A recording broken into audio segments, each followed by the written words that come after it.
محترم سامعین حاضرین السلام علیکم ورحمۃ اللہ وبرکاتہ۔ الحمدللہ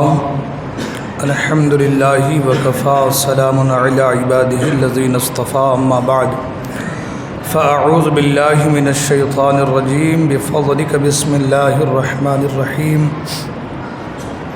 خذ من اموالہم صدقۃ تطہرہم وتزکیہم بہا وصل علیہم ان صلاتک سکن لہم واللہ سمیع علیم۔ آمنت باللہ صدق اللہ المولانا العلی العظیم وصدق رسولہ النبی الامین الامی المکین المتین المبین الرؤوف الرحیم الکریم۔ خطبہ مسنونہ کے بعد جس آیے مبارکہ کو میں نے سرمایہ سخن بنایا ہے، آیت مبارکہ کی روشنی میں کچھ باتیں عرض کرنے سے پیشتر آئیے آپ اور ہم سب مل کر سب سے پہلے تاجدار مدینہ، راحتی قلب و سینہ، معطر پسینہ، فیض گنجینہ، باعث نزول سکینہ، نبی الانبیاء، رسولوں کے پیشوا، ہادی السبل، ختم الرسل، مولائی کل احمد مجتبی، محمد عربی روح فدا صلی اللہ تعالی علیہ وسلم کی بارگاہ میں درود پاک نذران عقیدت پیش کریں اور پڑھیں باواز ابن اللہم صلی علی سیدنا و شفیعنا سندنا مولانا مولانا مولانا محمد معدن الجود والکرم منبع العلم والحلم والحکم والہ الکرام وابنہ الکریم بارک وسلم۔ صلو علیہ صلاۃ و سلام علیہ یا رسول اللہ صلی اللہ تعالی علیہ وسلم۔ دو تین شعر کلام الامام امام الکلام سرکار اعلیٰ حضرت فاضل بریلوی رضی اللہ تعالیٰ عنہ کی سماعت فرما لیں۔ رخ دن ہے یا مہر سما، یہ بھی نہیں وہ بھی نہیں، رخ دن ہے یا مہر سما، یہ بھی نہیں وہ بھی نہیں، شب زلف یا مشک خطا، یہ بھی نہیں وہ بھی نہیں، رخ دن ہے یا مہر سما، یہ بھی نہیں وہ بھی نہیں، خورشید تھا کس زور پر، کیا بڑھ کے چمکا تھا قمر، خورشید تھا کس زور پر، کیا بڑھ کے چمکا تھا قمر، بے پردہ جب وہ رخ ہوا، بے پردہ جب وہ رخ ہوا، یہ بھی نہیں وہ بھی نہیں، بے پردہ جب وہ رخ ہوا، یہ بھی نہیں وہ بھی نہیں، ڈر تھا کہ عصیاں کی سزا اب ہوگی یا روز جزا، ڈر تھا کہ عصیاں کی سزا اب ہوگی یا روز جزا، دی ان کی رحمت نے صدا، دی ان کی رحمت نے صدا، یہ بھی نہیں وہ بھی نہیں، اور دن لغو میں کھونا تجھے، شب صبح تک سونا تجھے، دن لغو میں کھونا تجھے، شب صبح تک سونا تجھے، شرم نبی خوف خدا، شرم نبی خوف خدا، یہ بھی نہیں وہ بھی نہیں، شب زلف یا مشک خدا، یہ بھی نہیں وہ بھی نہیں۔ درود پاک پڑھیں، اللہم صلی علی سیدنا و شفیعنا سندنا ماوانا ملجانا مولانا محمد معدن الجود والکرم،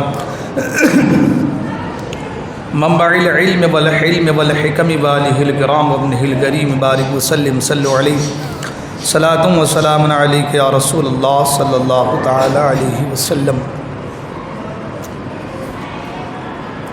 حضرات محترم، ہم لوگ بچپن سے سنتے آ رہے ہیں اور اپنے بچوں کو بھی ہم لوگ پڑھاتے ہیں، سکھاتے ہیں کہ اسلام کی بنیاد 5 چیزوں پر ہے، یعنی یہ 5 اسلام کے پلرز ہیں۔ اور ظاہر سی بات ہے، سب لوگ جانتے ہیں، کوئی گھر بناتا ہے، کوئی گھر بنواتا ہے، کہ اگر ایک پلر بھی کمزور پڑ جائے، گھر کے جو پلرز ہم بناتے ہیں وہ اگر کمزور پڑ جائے یا ایک پلر نہ ہو تو پورا کا پورا گھر کمزور ہو جاتا ہے۔ اللہ کے رسول صلی اللہ علیہ وسلم نے ہمارے اور آپ کے ذہنوں کے مطابق کلام کیا، فرمایا اسلام کی بنیاد 5 چیزوں پر ہے نا، ایمان ہے، نماز ہے، روزہ ہے، حج و زکوٰۃ ہے۔ تو ہم دیکھتے ہیں کہ اگر ہم جب گھر بناتے ہیں تو ہمارے گھر کے جو پلرز ہیں، جتنے پلرز ہیں، اگر اس میں سے ایک نہ رہے یا ایک کمزور ہو جائے تو کہتے ہیں گھر کمزور ہو گیا یا گھر گر جائے گا۔ اللہ کے رسول صلی اللہ علیہ وسلم نے فرمایا کہ اسلام کی بنیاد 5 چیزوں پر ہے، یعنی یہ بنیادی چیزیں ہیں، اس میں سے اگر ایک بھی چھوٹ جائے یا ایک کو بھی ترک کر دو تو وہ جو تمہاری 4 چیزیں ہیں وہ بھی کمزور ہوتی نظر آئیں گی۔ یہی وجہ ہے اللہ کے رسول صلی اللہ علیہ وسلم نے فرمایا کہ اگر کوئی زکوٰۃ نہ دے تو ان کی نماز بھی قبول نہیں ہے۔ ہاں، زکوٰۃ فرض ہے، اس کا انکار کافر ہے نا۔ کہنے کا مطلب یہ ہے کہ اللہ کے رسول صلی اللہ علیہ وسلم نے فرمایا کہ اگر کوئی زکوٰۃ نہ دے تو اس کی نماز بھی قبول نہیں ہے۔ اس کا مطلب یہ ہوا کہ اگر کوئی یہ خیال کرے کہ میں نماز تو پڑھتا ہوں، میں نماز تو پڑھتا ہوں، میں روزے تو رکھتا ہوں، اور اللہ نے پیسہ دیا ہے تو حج بھی کر رہا ہوں، اور ایمان بھی ہے، کلمہ بھی پڑھا ہے، یہ تمام تر چیزیں ہیں ہمارے پاس، ایک چیز زکوٰۃ ہے نا، ایک اگر چھوٹ جائے یا کمی بیشی ہو جائے تو کیا بات ہے؟ تو کہا نہیں، کیا بات نہیں، بہت بڑی بات ہے۔ فرمایا کہ یہ بہت بڑی بات ہے، اگر زکوٰۃ ترک کر دو، چھوڑ دو، زکوٰۃ نہ دے تو حضور فرماتے نماز بھی قبول نہیں۔ حالانکہ زکوٰۃ ایک الگ ٹاپک ہے، نماز ایک الگ ٹاپک ہے، روزہ ایک الگ عبادت ہے، حج ایک الگ عبادت ہے نا، سب چیزیں الگ الگ ہیں، مگر سب آپس میں ملے ہوئے ہیں، سب آپس میں ملے ہوئے ہیں، اور ملے کس قدر ہیں کہ اللہ کے رسول نے فرمایا کہ اسلام کی بنیاد ہی 5 چیزوں پر ہے، یہی اصل ہے، فرمایا یہی اصل ہے، یہ بنیاد ہے، یہ بیسک ہے۔ تو اگر نیم کمزور ہو جائے، بنیاد کمزور ہو جائے تو گھر نہیں بچے گا، گھر گر جائے گا۔ ہمارے ذہنوں کے مطابق کلام کیا اللہ کے رسول نے کہ جس طریقے سے تمہارے گھر کی نیو یعنی بنیاد جڑ اگر کمزور ہو جائے تو گھر گر جائے گا، اسی طریقے سے اسلام کی بنیاد یہ 5 چیزیں ہیں، اسلام کی اصل یہ 5 چیزیں ہیں، ان میں سے ایک بھی اگر ترک کر دو تو وہ 4 چیزیں بھی تمہاری ایسی کیسی ہو جائیں گی۔ اور اس میں سے ایک مثال دے دیا، کہا کہ جو زکوٰۃ نہ دے حضور نے فرمایا اس کی نماز قبول نہیں. اور نماز افضل العبادت ہے نا. بار بار قرآن میں نماز کا تذکرہ، بار بار قرآن میں نماز کا ذکر، بار بار قرآن نے کہا اقیموا الصلاۃ اقیموا الصلاۃ، نماز قائم کرو، ہے نا. تو کہنے کا مطلب یہ ہے کہ اگر کوئی یہ سوچے کہ بھئی زکوٰۃ کی کوئی اہمیت تو ہے نہیں، یہ ایک ٹیکس ہے، جیسا کہ پہلے بھی کچھ لوگوں نے کہا تھا، ہے نا. اور یہی وجہ ہے کہ حضرت ابو بکر صدیق رضی اللہ تعالیٰ عنہ سرکار اقدس صلی اللہ علیہ وسلم کے وصال کے بعد آپ نے منکرین زکوٰۃ کے تعلق سے فرمایا کہ اگر کوئی حضور کے زمانے میں اپنے اونٹ کی نکیل یا رسی بھی زکوٰۃ میں دیتا تھا اور اب اس کا انکار کرتا ہے تو میں اس سے جنگ کروں گا. حالانکہ اونٹ کی ایک نکیل ایک رسی کی کوئی اہمیت ہے نہیں، اونٹ کی ناک میں ڈالنے والی رسی کی کوئی اہمیت ہے؟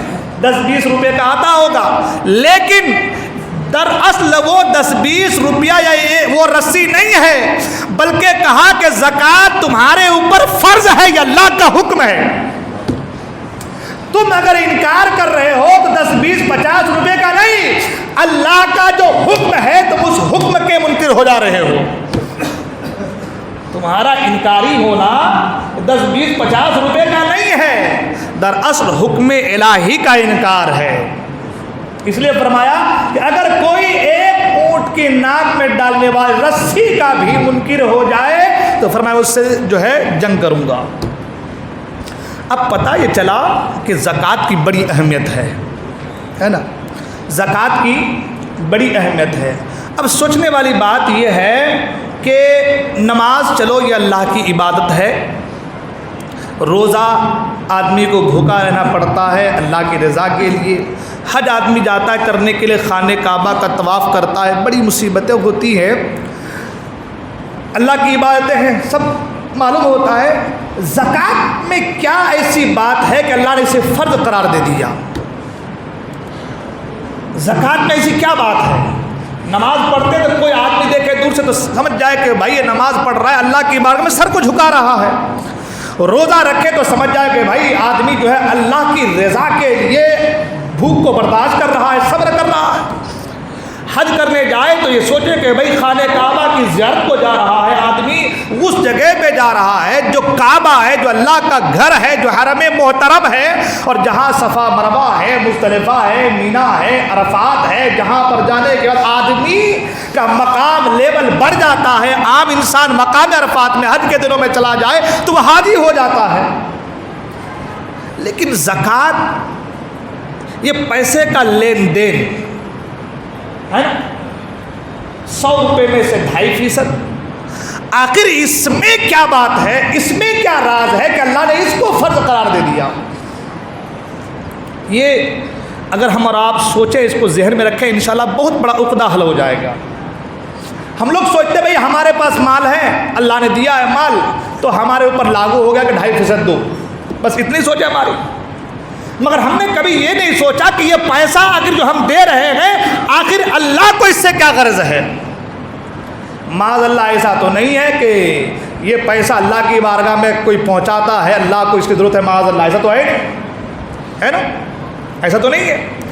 ایک عام انسان سوچتا پھر آخر یہ پیسہ ایک سے لینا ایک کو دینا اس میں کیا راز ہے؟ ایک سے لینا ایک کو دینا، ایک کے اوپر کہا تمہارے اوپر فرض ہے، تم مالک نصاب ہو تو دو، اور ایک غریب ہے تو کہا تم لو. اور اس میں بھی بہت سارے مسائل ہیں، کون لے سکتا ہے، کون نہیں لے سکتا، کون دے سکتا ہے، کون نہیں دے سکتا، ہے نا. اس میں بھی اللہ کے رسول صلی اللہ علیہ وسلم کے گھرانے کو استثناء کر دیا گیا ہے نا. اب وہ بھی ایک الگ ٹاپک ہے. سوچنے والی بات یہ ہے کہ ایک سے لیا جا رہا ہے، ایک کو دیا جا رہا ہے، اس میں راز کیا ہے؟ قرآن مجید میں اللہ تبارک و تعالی ارشاد فرماتا ہے خذ من اموالہم صدقۃ تطہرہم وتزکیہم. خذ من اموالہم صدقہ تطہرہم وتزکیہم. اللہ تبارک و تعالی نے قرآن مجید میں ارشاد فرمایا اے محبوب ان کے مال میں سے زکوٰۃ لو. صدقہ کا ذکر ہے، صدقہ ہے. بعض مفسرین نے کہا کہ یہاں صدقے سے مراد زکوٰۃ ہے. تو فرمایا کہ ان کے مال سے، اے محبوب ان کے مال سے صدقہ لو، زکوٰۃ لو، ان کے مال سے لو، تو کیا ہوگا؟ تو قرآن نے کہا تطہرہم وتزکیہم، جب آپ ان کے مال سے زکوٰۃ لیں گے، صدقہ لیں گے، تو تم انہیں ستھرا اور پاکیزہ کر دو۔ یعنی مال غریب کے لیے امیر سے لیا گیا، مالک نصاب سے صدقہ لیا گیا، جب صدقہ لیا تو کہا کہ یہ مال، یہ صدقہ لینے کی وجہ سے اس کے اندر ستھراپن بھی اور پاکیزہ پن دونوں چیزیں آ گئی۔ اب سوال یہ ہوتا ہے کہ چلو مال کا میل ہے، یہ زکوٰۃ جو نکالتے ہیں تو مال کا میل چلا جاتا ہے، تو چلو مال ستھرا ہو گیا، تطہرہم یعنی اسے پاک کر دو، مال پاک ہو گیا، لیکن صرف یہیں تک بس نہیں، قرآن نے کہا وتزکیہم، اور انہیں ستھرا بھی کر دو، پاکیزہ کر دو، ستھرا کر دو انہیں پاک کر دو اور پاکیزہ کر دو۔ اب سوال یہ پیدا ہوتا ہے کہ جب مال میں سے زکوٰۃ لے لیا گیا تو مال تو پاک ہو گیا، قرآن نے کہا تطہرہم پاک ہو گیا، لیکن تزکیہم کا معنی کیا ہے؟ ستھرا کے بعد جو ذکر ہے کہ انہیں پاکیزہ کر دو، یہ پاکیزہ کرنے کا مطلب کیا ہے؟ تو علماء فرماتے ہیں اس کا مطلب یہ ہے کہ مال سے زکوٰۃ لینے کی وجہ سے مال پاک ہوتا ہے، اور زکوٰۃ دینے کی وجہ سے انسان کا حال پاک ہوتا ہے۔ سمجھ آ رہی بات؟ مال کا زکوٰۃ لینے کی وجہ سے مال پاک ہوتا ہے، اور زکوٰۃ بندہ دیتا ہے تو اس کا حال پاک ہوتا ہے۔ اب یہ جو حال ہے نا، یہ بڑی امپورٹنٹ چیز ہے۔ یہ جو حال ہے نا، آج ہمارا بھی حال ہی خراب ہے۔ آج ہمارا جو سب سے خراب چیز ہے، ہماری سب سے خراب چیز جو ہے وہ ہے حال۔ ہاں، زکوٰۃ کا نام آئے تو حال خراب ہو جاتے ہیں ہمارے، بدل جاتے ہیں تیور ہمارے، بگڑ جاتے ہیں معاملات ہمارے۔ زکوٰۃ کا جب نام آتا ہے، آدمی کمایا ہے 10 لاکھ روپے، اب 10 لاکھ روپے ظاہر سی بات ہے کمایا ہے، اب زکوٰۃ نکالنے کی باری آئی، اب زکوٰۃ نکال رہا ہے تو حالت خراب، اتنے پیسے میرے چلے جا رہے ہیں، حال خراب ہے نا، اتنے پیسے چلے جا رہے تو حال خراب ہے۔ اب حال ایسا خراب ہے کہ آدمی سوچ رہا ہے کہ بھائی کوئی مدرسے والا اگر آ رہا ہو تو راستہ بدل لیں، نہ دکھے تو ٹھیک ہے، کوئی مانگنے والا آ رہا ہے نہ دکھے تو ٹھیک ہے نا۔ اب آدمی راستہ بدل رہا، حال خراب ہے انسان کا۔ قرآن نے کہا کہ نہیں، تم زکوٰۃ دو گے تو تمہارا مال تو پاک ہوگا ہی۔ حضور نے فرمایا کہ زکوٰۃ دے کر کے اپنے مال کو مضبوط قلعوں میں بند کر لو، ہے نا۔ تو زکوٰۃ دے کر کے تمہارا مال تو پاک ہو رہا ہے، مال تو بچ رہا ہے، مگر ساتھ ہی ساتھ تمہارا حال بھی اچھا ہو جا رہا ہے، ساتھ ہی ساتھ تمہارا حال بھی اچھا ہو جا رہا ہے۔ تو حال کیا اچھا ہو رہا ہے؟ حال کیا اچھا ہو رہا ہے تو اس کو سنیں آپ، حال کیا اچھا ہو رہا ہے، حال کو سنیں۔ دیکھیے، میں نے پہلے بھی کہا کہ ہمارا یہ مال کا دے دینا، اللہ کو اس سے کوئی مطلب نہیں ہے، اللہ کو مال کی ضرورت ہے معاذ اللہ، پیسے کی، وہ سب کو عطا کرنے والا ہے سبحان اللہ، وہ سب کو دینے والا ہے۔ آپ کے پاس 10 لاکھ 20 لاکھ ہے تو دیا اسی نے ہے نا۔ اور یہ ایک بات یہ کہ زکوٰۃ دینے کے بعد یا مال دینے کے بعد اللہ کا شکر بھی ادا کیا جائے، یہ بات آگے سے بول رہا ہوں کہ مال دینے کے بعد، زکوٰۃ ادا کرنے کے بعد ساتھ ہی ساتھ اللہ کا شکر بھی ادا کرو، اس لیے کہ اللہ نے تمہیں توفیق دی، مال بھی دیا اور مال کے ساتھ ساتھ مال کو راہ خدا میں دینے کی توفیق بھی عطا فرمائی، مال بھی دیا اور مال کے ساتھ مال کو دینے کی توفیق بھی دی۔ ہاں، ایک بات بتائیے، آپ کے پاس 10 لاکھ روپے ہے تو آپ کا اپنا ہے، آپ ماں کے پیٹ سے لے کر کے دنیا میں آئے تھے، ہاں، دنیا میں آنے کے بعد آپ نے کمایا اور اللہ کی دی ہوئی توفیق سے کمایا، ہے نا۔ ورنہ ہمارے جیسے کروڑوں لوگ ہیں، لاکھوں انسان ہیں، دماغ آپ سے ذرا کسی کا تیز ہے نا، مگر وہ غریب ہے۔ آپ کا دماغ اتنا تیز نہیں ہے مگر آپ مالدار ہیں، تو یہ اللہ کی دی ہوئی توفیق ہے نا. تو اگر اللہ نے آپ کو مال دیا ہے، اور اللہ یہ نہیں کہتا کہ روزانہ دو، کہا سال میں ایک بار دو بس، سال میں ایک بار دو. اور یہ بھی نہیں کہا کہ آدھا کا آدھا دو، کہا 2.5% دو بس. 97.5 ہے نا، 97.5 روپے تمہارے ہیں، 2.5 روپے بس میرے خاطر، میری محبت کی خاطر میرے غریب بندوں کو دے دو، ہے نا. کتنا دینا ہے؟ 2.5% نا. 100 روپے میں 97.5 روپے تو آپ کے ہیں. وہ 97.5 روپے بھی اللہ نے ہی آپ کو عطا کیا ہے، اللہ نے ہی دیا ہے. اور اتنا دینے کے بعد کہا کہ 100 روپے میں صرف 2.5 روپیہ ایک سال میں دینا ہے اور میرے غریب بندوں کو دینا ہے. میرے غریب بندوں کو دینا. تو فائدہ کیا ہوگا؟ تو فائدہ یہ ہوگا تمہارا مال بھی پاک ہوگا، تمہارا حال بھی پاک ہوگا. مال بھی اچھے ہو جائیں گے اور حال بھی اچھا ہو جائے گا. اب سوال یہ ہوتا ہے کہ 2.5% دے رہے ہم، تو ہمیں اللہ کا شکر بھی ادا کرنا ہے. میں نے کہا بالکل اللہ کا شکر ادا کرنا ہے، اس لیے کہ اللہ مال بھی دے رہا ہے اور دینے کی توفیق بھی دے رہا ہے، اس لیے اللہ کا شکر ادا کرو. اب قرآن نے کہا خذ من اموالہم صدقۃ تطہرہم وتزکیہم، کہ اے محبوب ان سے آپ صدقہ لیجئے، مطلب صدقہ وصول کیجئے، زکوٰۃ وصول کیجئے، زکوٰۃ تحصیل کیجئے، اور ان کے مال کو اور ان کو، یعنی ان کے اندر پاکیزگی بھی آئے گی اور ستھراپن، ہے نا، پاک پن بھی آئے گا. سبحان اللہ. دونوں چیزیں اس کے اندر آئیں گی.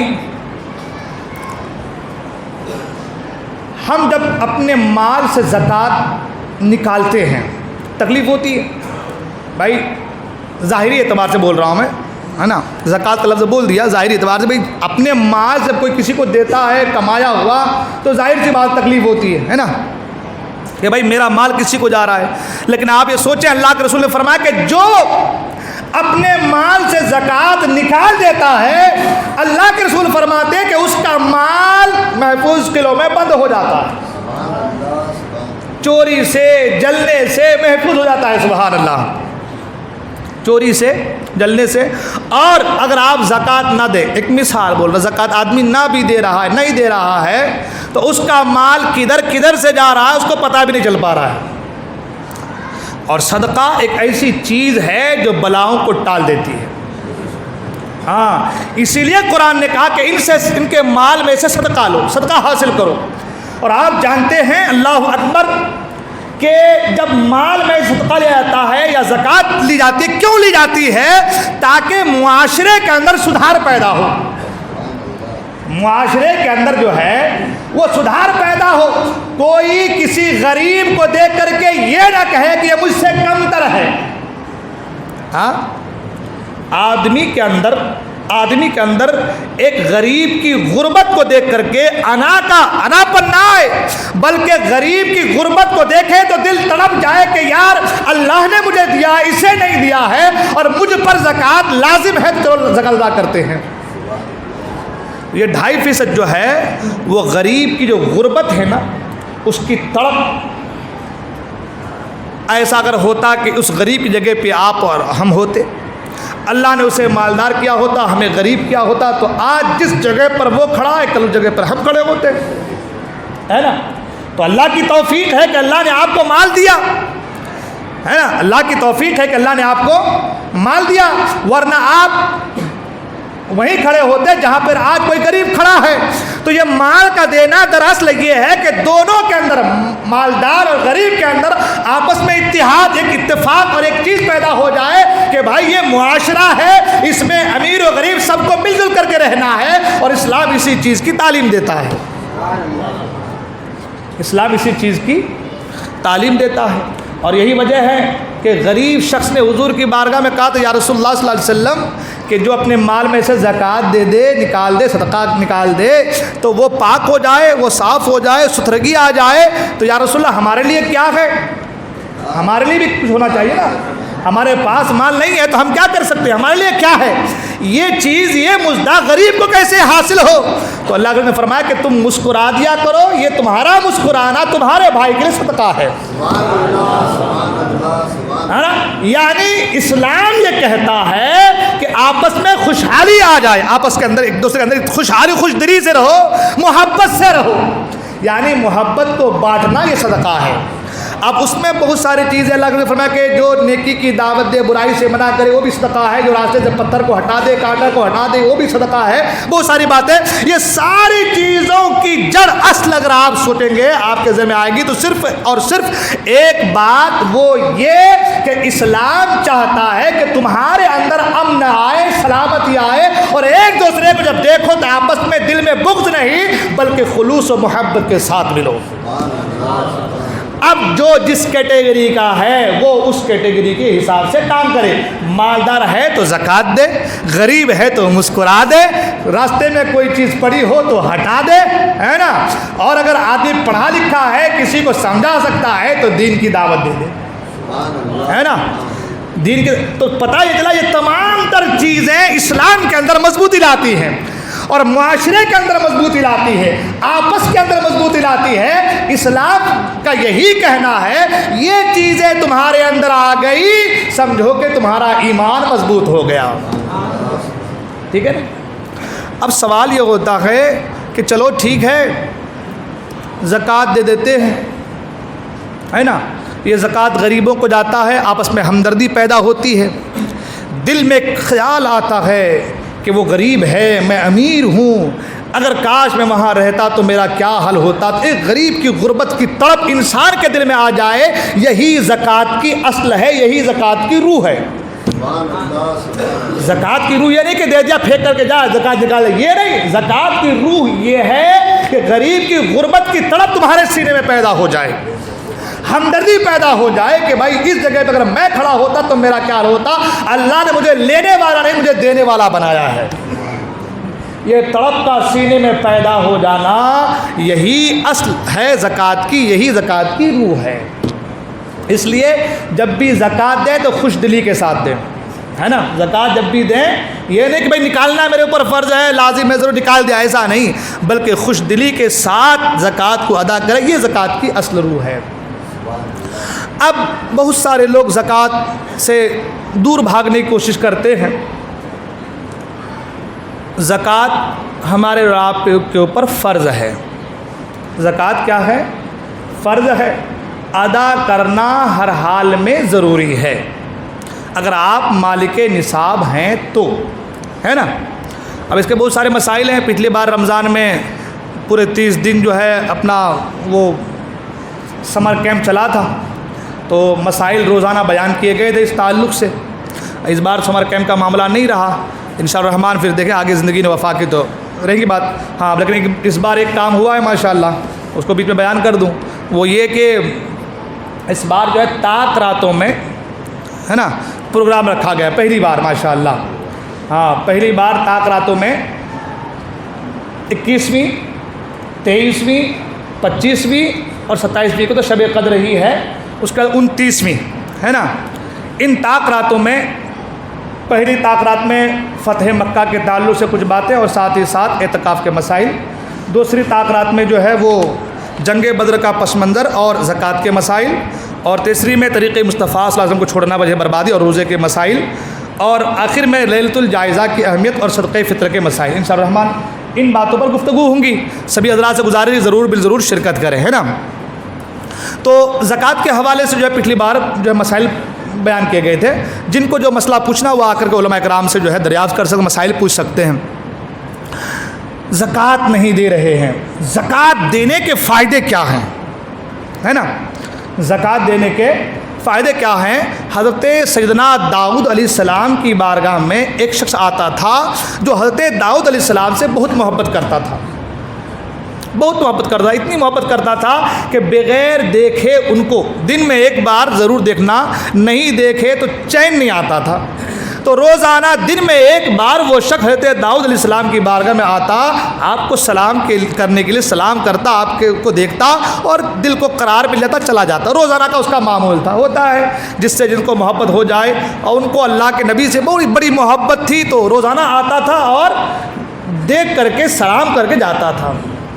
اتفاق یہ ہوا کہ اس کی شادی کے دن قریب آ گئے، شادی کو 6 دن باقی تھے، تو وہ حضرت سیدنا داؤد علیہ السلام سے ملنے کے لیے آیا کہ بھائی شادی قریب ہے، چلو حضرت کو دعوت بھی دے دیں گے کہ حضرت جو ہے 6 دن کے بعد میری شادی ہے، اور سلام بھی کر کے آئیں گے، حضرت کی بارگاہ میں جا کر کے آئیں گے۔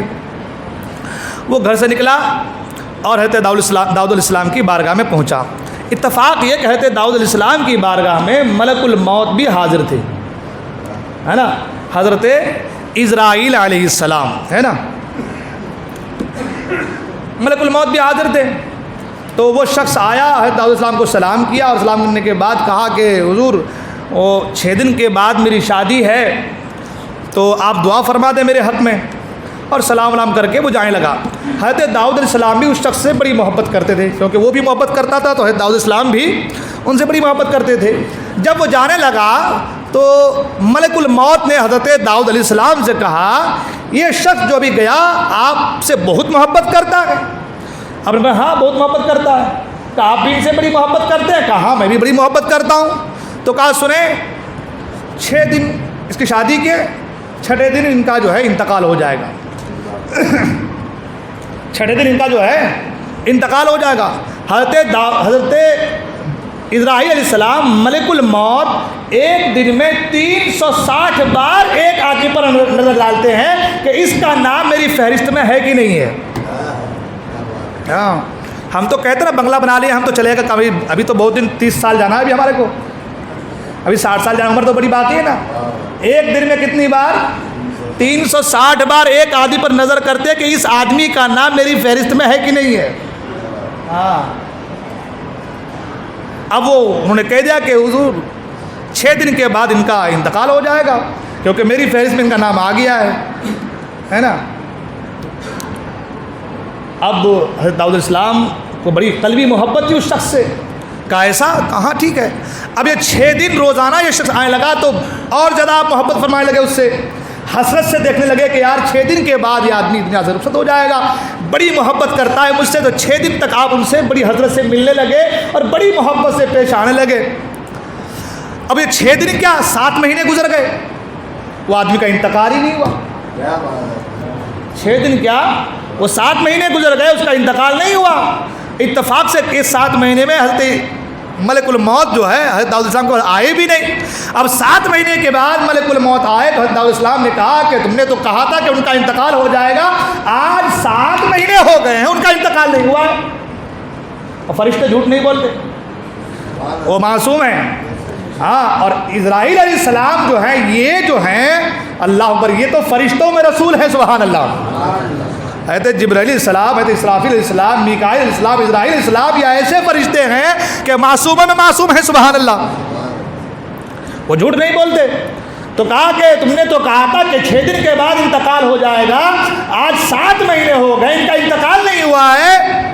تو حضرت اسرائیل علیہ السلام نے کہا کہ ہاں یہ میں نے کہا تھا وہ بات تو ٹھیک تھی، لیکن بات دراصل یہ ہے شادی کے دن، جس دن اس کی شادی تھی وہ آپ کے پاس آیا تھا اور آ کر کے آپ کی بارگاہ سے جا رہا تھا، اس دن اس کا انتقال ہونا تھا، وہ آپ کی بارگاہ سے جا رہا تھا۔ تو جاتے جاتے اسے خیال آیا کہ زکوٰۃ میں نے سب دے دی ہے، کچھ زکوٰۃ کے پیسے جیب میں باقی ہیں، ایک غریب ملا تو وہ زکوٰۃ کے پیسے نکال کر کے اس غریب کو دے دیا، زکوٰۃ کے پیسے نکال کر کے اس غریب کو دے دیا، اور غریب کو دے کر کے جیسے ہی آگے بڑھا اس غریب کی زبان سے نکلا مولا اس کی عمر میں برکت عطا فرما دے، مولا اس کی عمر میں برکت عطا فرما دے۔ اللہ تعالیٰ نے زکوٰۃ دینے کی وجہ سے اس غریب کی دعا کو قبول فرما لیا، اور اس کی عمر کو 1 2 دن 3 دن 4 دن 5 دن نہیں بلکہ 60 سال کے لیے بڑھا دیا، سبحان اللہ۔ اور پھر فرمایا، پھر کہتے ہیں کہ صرف 60 سال نہیں، یہ 60 سال اس غریب کی دعا کی وجہ سے، اور 10 سال اللہ تعالیٰ نے اپنی طرف سے یعنی تمہارے اس چاہنے والے کی عمر کو اللہ تعالیٰ نے 70 سال کے لیے بڑھا دیا. سبحان اللہ. کتنے سال کے لیے؟ 70 سال کے لیے اللہ تعالیٰ نے اس شخص کی عمر کو بڑھا دیا جو اپنے مال میں سے زکوٰۃ کو ادا کیا. سبحان اللہ. ہے نا. اب سوچنے والی بات یہ ہے، دنیا کے جتنے ڈاکٹر ہیں، جتنے بھی طبیب ہیں، حکیم ہیں، بڑے بڑے، آپ چلے جاؤ اور کہو کہ بابا ایک دن کی میری مہلت بڑھا دے، زندگی کی نہیں بڑھا سکتا. ایک دن کی، ایک لمحے کی، ایک سیکنڈ کی، جو وقت آپ کا طے ہے جانے کا، وہ وقت آپ کو جانا ہے. سرکار غوث اعظم دستگیر رضی اللہ تعالیٰ کا قول ہے، آپ فرماتے ہیں کہ تمہاری زندگی کو سیو کرنے والی جو سب سے اہم چیز ہے وہ ہے موت. تمہاری زندگی کو سب سے سیو کرنے والی چیز کون سی ہے؟ فرمایا موت ہے. موت آئے گی تو زندگی جائے گی، اور جب تک موت نہیں آئے گی زندگی ختم. تو سب سے تمہاری زندگی کو، ہماری زندگی کو جو سب سے زیادہ سیو کرنے والی چیز ہے وہ کیا ہے؟ وہ کیا ہے؟ موت ہے. وہ کیا ہے؟ موت ہے. موت جب تک آئے گی نہیں انسان جائے گا نہیں. اور موت دنیا کی جتنی بھی طاقتیں وہ سب لگا لے، جب تک حکم الہی نہیں ہے موت آ سکتی نہیں. جب تک حکم الہی نہ ہو موت آ سکتی نہیں، اور حکم الہی آ جائے تو دنیا کی کوئی طاقت بچا سکتی نہیں. حکم الہی آ جائے دنیا کی کوئی طاقت بچا سکتی نہیں. تو تمام تر چیزوں کا نچوڑ خلاصہ یہ ہوا کہ اگر تمہیں بھروسہ کرنا ہے تو دنیا کے ڈاکٹروں، طبیبوں، حکیموں کو پر نہیں، اگر بھروسہ کرو تو اللہ کی ذات پر بھروسہ کرو اور صدقہ دو، زکوٰۃ دو. وہ خدا چاہے گا تو تمہاری عمر کو بڑھا دے گا. وہ خدا چاہے گا تو تمہاری عمر کو بڑھا دے گا. اس لیے یہ زکوٰۃ کا میں نے ایک ضمناً بات کر دی ہے نا. فائدے صرف تو یہ نہیں نا، بہت فائدے ہیں زکوٰۃ کے، بہت فائدے ہیں. ان فائدوں کو میں تقریباً 5-7 جمعہ تو شاید زکوٰۃ کے تعلق سے بول ہی دیا ہوں گا. بہت سارے فائدے ہیں زکوٰۃ کے تعلق سے جو پہلے بھی بیان کی جا چکی ہے. کہنے کا مطلب یہ ہے، اگر آپ اپنے 100 روپے میں سے 2.5 روپے نکال دیتے ہیں، آپ کا مال صاف ہو جاتا ہے، آپ کا مال پاک ہو جاتا ہے، آپ کا حال اچھا ہو جاتا ہے، آپسی ناچاکیاں دور ہو جاتی ہیں، کسی غریب کی مدد ہو جاتی ہے، کسی غریب کو عید کرنے کا صحیح موقع فراہم ہو جاتا ہے، کسی غریب کی جھونپڑی میں جو ہے پترے لگ جاتے ہیں، اور نہ جانے بہت سارے فوائد جو ہے زکوٰۃ کے حوالے سے ہمارے معاشرے میں بسنے والے لوگوں کو حاصل ہوتے ہیں. لہٰذا اے قوم کے غیور مسلمانوں، زکوٰۃ ضرور بالضرور ادا کیجیے. ٹھیک ہے نا. زکوٰۃ ضرور بالضرور، اور یہ سوچ کر کے نہیں کہ ہم پر صرف فرض ہے تو ادا کریں. میں نے پہلے کہا یہ سوچ کر کے اللہ کا حکم بھی ہے اور ساتھ ہی ساتھ کسی غریب کی مدد بھی ہے. ایک چیز اور بس، وہ یہ کہ زکوٰۃ، بڑا مسئلہ آتا ہے زکوٰۃ کس کو دیں، ہے نا. زکوٰۃ کس کو دیں؟ مدرسے والے آتے ہیں مدرسے میں دیں، یا مانگنے والے آتے ہیں ان کو دیں، کس کو دیں؟ زکوٰۃ کا یہ اس لیے بتا رہا ہوں میں کہ معاشرے میں انقلاب، میں یہ نہیں کہہ رہا کہ مدرسے مت دیجیے، آپ مدرسے میں بھی دیجیے زکوٰۃ، آپ جو مستحق ہیں ہے نا مدرسے میں دیجیے، اور جو مستحقین لوگ ہیں ان کو بھی دیجیے. لیکن زکوٰۃ کا جو اصل حقدار ہے وہ سب سے پہلے آپ کے قریبی رشتہ دار ہیں. سب سے پہلے کون ہے؟ قریبی رشتہ دار. اور علماء نے اس کو کیوں کہا کہ قریبی رشتہ دار آپ کے سب سے پہلے؟ وجہ کیا معلوم ہے؟ ہر کوئی اگر اپنے رشتہ دار کو ڈھونڈ ڈھونڈ کر زکوٰۃ دے تو ہر ایک رشتہ دار کے اندر اتحاد قائم ہوگی، محبت قائم ہوگی، آپسی ناچاکیاں دور ہوں گی، جو جھگڑے ہیں وہ ختم ہو جائیں گے، وہ صلح میں تبدیل ہو جائیں گے، ہے نا. ہر کسی کے آج گھر میں ہمارے جھگڑے ہیں، وہ خالو کی بنتی نہیں، وہ ماموں کی بنتی نہیں، وہ پھپھا سے بنتی نہیں، وہ بھائیوں سے بنتی نہیں. ہوتا ہے کہ نہیں ہوتا ہے؟ تو سب سے پہلے کس کو زکوٰۃ دینی ہے؟ قریبی رشتہ داروں کو، قریب والوں کو زکوٰۃ دیجیے، ہے نا۔ جب آپ اپنے قریبی خاندان والوں کو، پھر قریبی رشتہ دار والوں کو، اس کے بعد آپ نے اپنے پڑوس والوں کو، اس طریقے سے اگر سب کو ہی زکوٰۃ دے، ہر کوئی اپنے خاندان والوں کا، پڑوس والوں کا خیال رکھے، تو مجھے بتائیے کہ پورے معاشرے میں انقلاب پیدا ہوگا کہ نہیں ہوگا؟ اور یہ صرف آپ کے یاول کے لیے تو ہے نہیں، ہے نا، یہ تو پوری دنیا کے مسلمانوں کے لیے ہے۔ کوئی یو پی میں رہنے والا ہو، بنگال میں رہنے والا ہو، بہار میں رہنے والا ہو، آسام میں رہنے والا ہو، کہ امریکہ میں رہنے والا ہو، ہر کوئی اگر اپنے رشتہ داروں کی خبرگیری کرتا ہے، اپنے قریبی رشتہ داروں کی دیکھ ریکھ کرتا ہے، زکوٰۃ ان کو دیتا ہے، اور پھر اپنے پڑوس جو ہے آس پڑوس کے لوگوں کی خبرگیری کرتا ہے، تو مجھے بتاؤ کہ پوری دنیا میں انقلاب پیدا ہوگا کہ نہیں ہوگا، ہے نا۔ تو اگر اللہ نے آپ کو دیا ہے تو سب سے پہلے اپنے قریبی رشتہ داروں کو دیجیے، اپنے رشتہ داروں کو دیجیے، پڑوسیوں کو دیجیے، مدرسوں میں دیجیے، مانگنے والوں کو دیجیے، سب کو دیجیے، مگر پہلا حق جس کا ہے وہ ہے آپ کے سب سے قریبی رشتہ دار۔ وہ کون ہے؟ آپ کے سب سے قریبی رشتہ دار۔ اس لیے اپنے بھائیوں کی خبر لیجیے، اپنی بہنوں کی خبر لیجیے، ہے نا، اپنے قریبی جو چچا کے بیٹے وغیرہ، خالو کے خالہ کے بیٹے وغیرہ جو ہیں، جو اپنے قریبی رشتہ دار لوگ ہیں، ان کی خبر لیجیے، ہے نا، اپنے پڑوسیوں کی خبر کیجیے، انشاءاللہ الرحمن دیکھیں فضا میں امن امان قائم ہو جائے، ٹھیک ہے نا۔